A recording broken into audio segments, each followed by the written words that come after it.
everyone, and welcome. So today, we're going to crack the code on a really powerful problem-solving strategy from the world of computer science called backtracking. And here's the cool part. You've almost certainly used this exact logic before, maybe without even realizing it. So let's dive in. All right, to kick things off, let me ask you something super simple. Picture this. You're at the start of a big, tricky maze. How do you solve it? I mean, what's your strategy to get from the entrance to the exit? Seriously, take a second. What's your gut instinct? Well, the first thing you're going to do, right, you get to a fork in the road, a junction, and you have to make a choice. Let's say you pick the path on the left. You commit to it and you start walking, hoping this is the one that gets you to the end. But then, boom, you hit a solid wall. It's a dead end. This path is a total bust. So now what? I mean, you don't just throw your hands up and live there, right? Of course not. You turn right around and you retrace your steps all the way back to that last place you had a choice. So you're back at that fork in the road. You now have a critical piece of information. The left path is no good.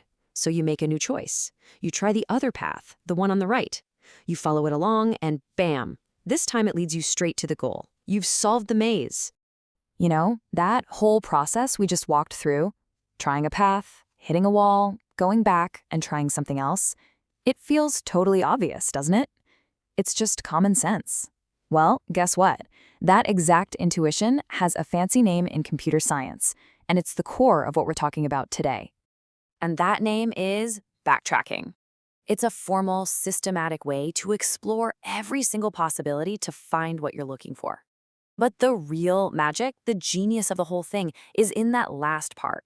You abandon a path the second you know it's not going to work, just like hitting that dead end in the maze. Okay, so let's connect the dots here. Those simple things you did in the maze, they have direct parallels in backtracking. That moment you chose a path, we call that a choice. Hitting that wall, you've just run into a constraint. Getting to the end is, of course, the goal. And that super important step of turning around, that's the backtrack step. It's basically hitting an undo button. All right, so a maze is a great starting point, but let's level up. Let's tackle a classic puzzle that shows off the true power of backtracking, the 8 Queens Challenge. This is where the concept really shines. So here's the deal. The goal seems simple enough. Just place 8 chess queens on a standard 8x8 board. But, and this is a big but, the rules, the constraints are really strict. No 2 queens are allowed to attack each other. That means they can't share a row, a column, or even a diagonal. These are the rules of our puzzle. Okay, let's give this a shot. A smart way to start is to place 1 queen per column. So we'll make our first choice. Put the first queen in the first square of column 1. Easy enough. So far, so good. No rules broken yet. All right, on to queen number 2 in the second column. The algorithm is systematic, so it's going to try the first available spot. It puts the queen right there, but hang on a second. Whoa, nope, we've got a problem. A big one. A constraint has been violated. You see, those 2 queens are in the same row, and that's a huge no-no. This right here, this is our dead end moment from the maze. This path is officially invalid. So what happens now? Does the program just crash? No, it does the smart thing. It backtracks. It recognizes that the last choice it made was a total mistake, so it just hits undo. It removes that second queen. It has now learned that this specific path is a total bust. So after hitting undo on that last move, the algorithm doesn't just give up on column 2. It simply tries the next available choice. It moves the queen down 1 row, and check it out, this one's safe. No rules are broken. Okay, now we have a solid step forward, and we can move on to placing a queen in column 3. So you might be thinking, okay, I get it. It tries things and undoes them. But why is this such a big deal? Why not just have the computer try every single possible combination on the board until it stumbles upon a solution? Well, let's think about that alternative, what we call the brute force method. That would mean checking every single one of the millions of ways you can put 8 queens on a board. It would take forever. Backtracking, on the other hand, is way smarter. The moment it hits a dead end, it cuts off that entire branch of future possibilities. It's intelligent. And honestly, if you remember one thing from this, let it be this. The real power of backtracking isn't just about finding the right answer. It's about being incredibly good at proving millions of paths are wrong super fast.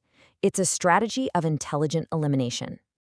And believe me, this isn't just for old-school chess puzzles. This exact same logic of making choices, checking constraints, and backtracking when you fail is the powerhouse behind solving all kinds of things you probably see every day. From the Sudoku puzzle on your phone to figuring out the best route for a delivery truck, it's all backtracking. There's a great quote that just nails this concept. It says that backtracking improves efficiency by pruning invalid branches early.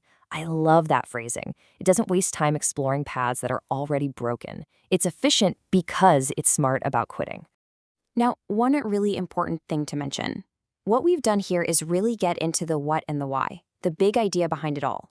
If you're the kind of person who's now thinking, okay, that's cool, but show me the code, well, we've got you covered. Check out the links in the description below for a look at how this is actually implemented. So I want to leave you with a question. Now that you get this core strategy of choices, constraints, and backtracking, think about puzzles or problems in your own world. It could be anything from planning the perfect road trip itinerary to figuring out a complex schedule. Where could you apply this powerful way of thinking? Thanks so much for tuning in.